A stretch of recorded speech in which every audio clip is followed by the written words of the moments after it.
Rich Dad Poor Dad. Having two dads offered me the choice of contrasting points of view, one of a rich man and one of a poor man. I had two fathers, a rich one and a poor one. One was highly educated and intelligent. He had a PhD and completed 4 years of undergraduate work in less than 2 years. He then went on to Stanford University, the University of Chicago, and Northwestern University to do his advanced studies, all on full financial scholarships. The other father never finished the 8th grade. Both the men were successful in their careers, working hard all their lives. Both earned substantial incomes, yet one always struggled financially. The other would become one of the richest men in Hawaii. One died leaving tens of millions of dollars to his family, charities, and his church. The other left bills to be paid. Both the men were strong, charismatic, and influential. Both men offered me advice, but they did not advise the same things.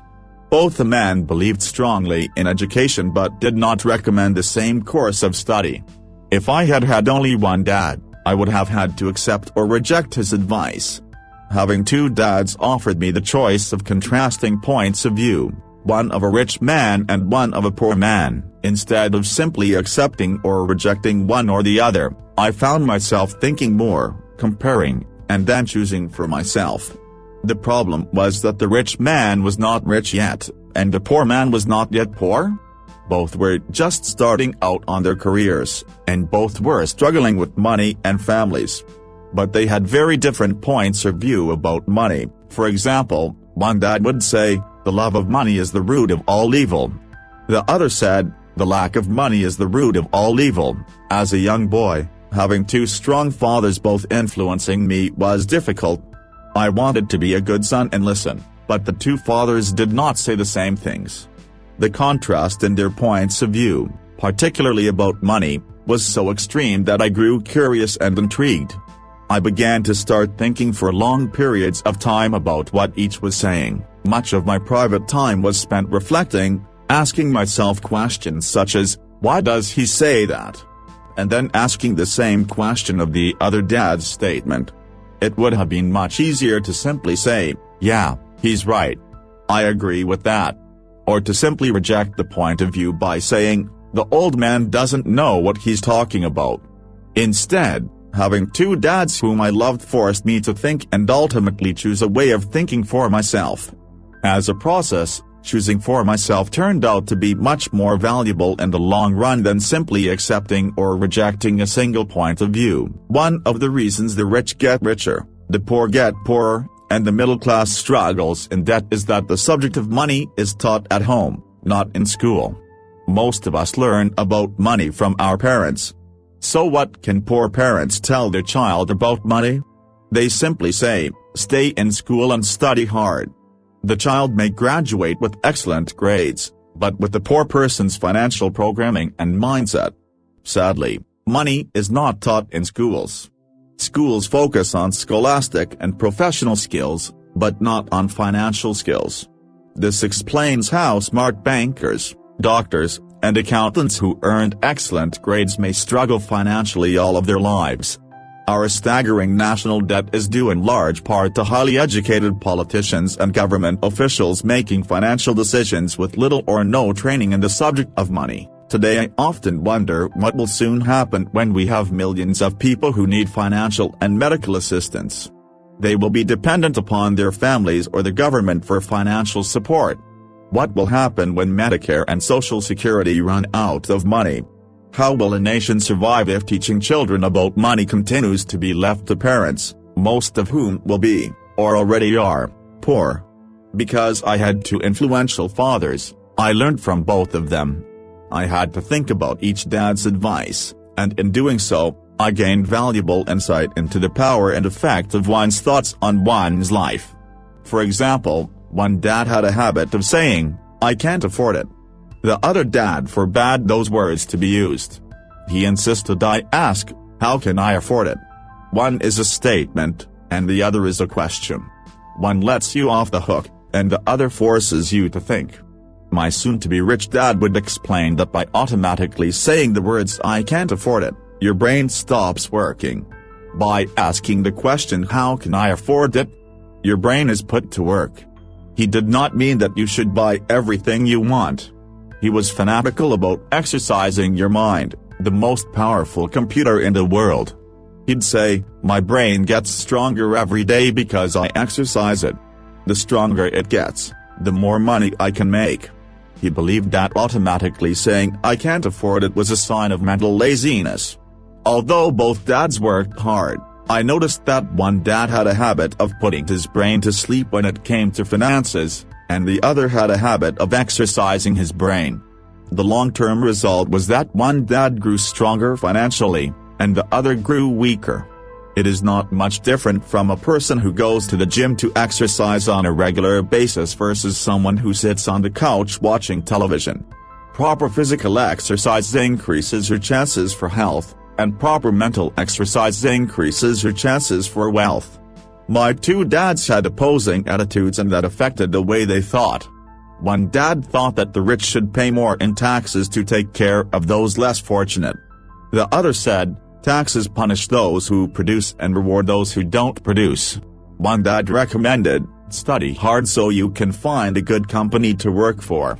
The other recommended, study hard so you can find a good company to buy. One dad said, the reason I'm not rich is because I have you kids. The other said, the reason I must be rich is because I have you kids. One encouraged talking about money and business at the dinner table, while the other forbade the subject of money to be discussed over a meal. One said, when it comes to money, play it safe. Don't take risks. The other said, learn to manage risk. One believed, our home is our largest investment and our greatest asset.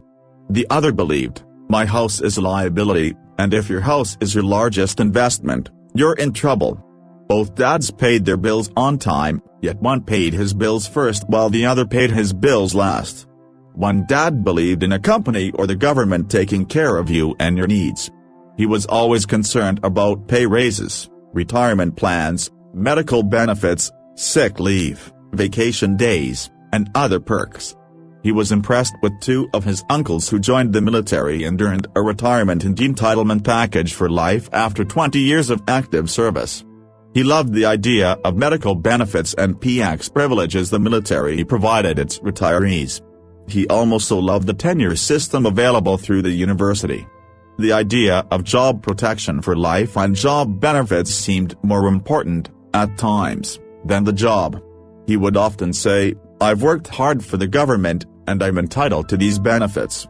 The other believed in total financial self-reliance. He spoke out against the entitlement mentality and how it created weak and financially needy people. He was emphatic about being financially competent. One dad struggled to save a few dollars. The other created investments. One dad taught me how to write an impressive resume so I could find a good job. The other taught me how to write strong business and financial plans so I could create jobs. Being a product of two strong dads allowed me the luxury of observing the effects different thoughts have on one's life. I noticed that people really do shape their lives through their thoughts. For example, my poor dad always said, I'll never be rich. And that prophecy became reality. My rich dad, on the other hand, always referred to himself as rich. He would say things like, I'm a rich man, and rich people don't do this. Even when he was flat broke after a major financial setback, he continued to refer to himself as a rich man. He would cover himself by saying, there is a difference between being poor and being broke. Broke is temporary. Poor is eternal. My poor dad would say, I'm not interested in money, or money doesn't matter. My rich dad always said, money is power. The power of our thoughts may never be measured or appreciated, but it became obvious to me as a young boy that it was important to be aware of my thoughts and how I expressed myself. I noticed that my poor dad was poor, not because of the amount of money he earned, which was significant, but because of his thoughts and actions. As a young boy having two fathers, I became acutely aware of being careful about which thoughts I chose to adopt as my own. Should I listen to my rich dad or to my poor dad? Although both men had tremendous respect for education and learning, they disagreed about what they thought was important to learn. one wanted me to study hard, earn a degree, and get a good job to earn money. He wanted me to study to become a professional, an attorney or an accountant, and to go to business school for my MBA. The other encouraged me to study to be rich, to understand how money works, and to learn how to have it work for me. "I don't work for money," were words he would repeat over and over. "Money works for me." At the age of 9, I decided to listen to and learn from my rich dad about money. In doing so, I chose not to listen to my poor dad, even though he was the one with all the college degrees. A lesson from Robert Frost. Robert Frost is my favorite poet. Although I love many of his poems, my favorite is The Road Not Taken. I use its lesson almost daily.